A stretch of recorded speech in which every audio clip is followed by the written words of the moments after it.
welcome to African Legend TV. I am your uncle, Eddie Sogus. Today we shall be looking at a flood ravaging some part of the local governments in Nigeria in the 33 states. I guess everyone have their own quota of this water and this flooding issue. But one of the things that is so worrisome to me is the fact that according to the Director General of NEMA, Mr. Mustafa Ahmed, he said before 93 letters were sent to local governments, no, to states to be precise, to be aware that this flooding might likely come so period in this year 2022, that they should prepare ahead, especially means for to relocate people or means of this channels where this water can go through, because we know that it's something that is yearly now in our country. It's a yearly occurrence. This thing, we experience it every year, that there will be flood in a particular time of the year, especially the excessive rain that comes and the dams sometimes that they open in our neighboring country, Cameroon, the Lagdo Dam, and the excessive rainfall and overflow of some rivers and the rest of them, especially in the coastal areas and some upland like Onitsha, Kogi, and the rest of them. If you can see through the videos that will be playing soon, you'll notice that a lot of persons have lost their lives, houses, all places have been submerged. The likes of Bayelsa, we have the places on Onitsha, Bayelsa, Kogi, and everywhere in River State, in the Orachi area. Some areas have been submerged. What are we saying? What are the federal government thinking about? You have been advised earlier enough that this thing will occur at social areas, and they have given you the map according to the Director General of NEMA. But yet nothing was done. Rather, what is the federal government thinking about? To spend 1.35 trillion naira to fight Boko Haram. And according to the federal government recently, said they are going to end insurgency by December. Yeah, this thing has been on since the time of Obasanjo. It has been there in Jonathan's era. It is now in the closing time.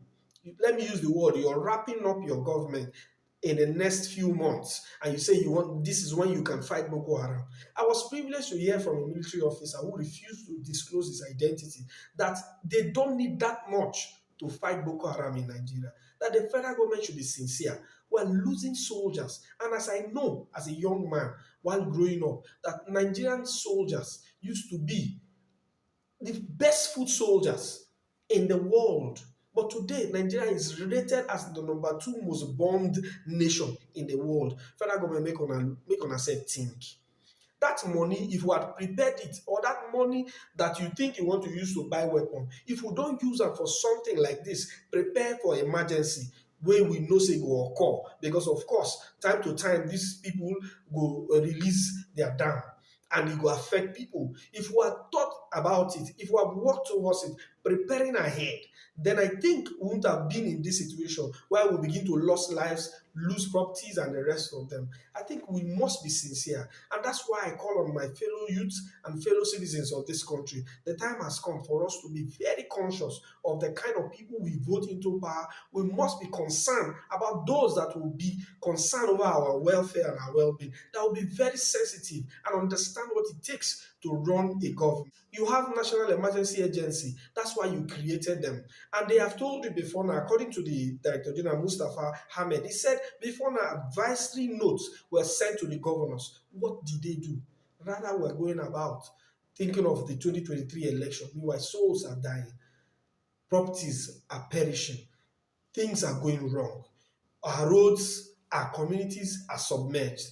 Please, our government, we must learn to be sensitive. We know we have few months to go, but these few months you can make impact. And until then, our citizens are looking up to you, government of today. They under the leadership of Muhammad Buhari and the other governors in the territory, there to protect lives and properties. But as I speak to you, our lives, our properties are not protected by any government. We are left alone to do everything by ourselves. And that's the situation we find ourselves. So people listening to me out there, this is African Legend TV.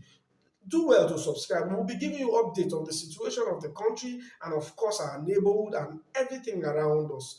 I am your uncle, Eddie Sogus. I am concerned, and that's why I'm bringing it to you on this TV. Until I come your way again, don't forget I'm still your uncle man, Eddie Sogus.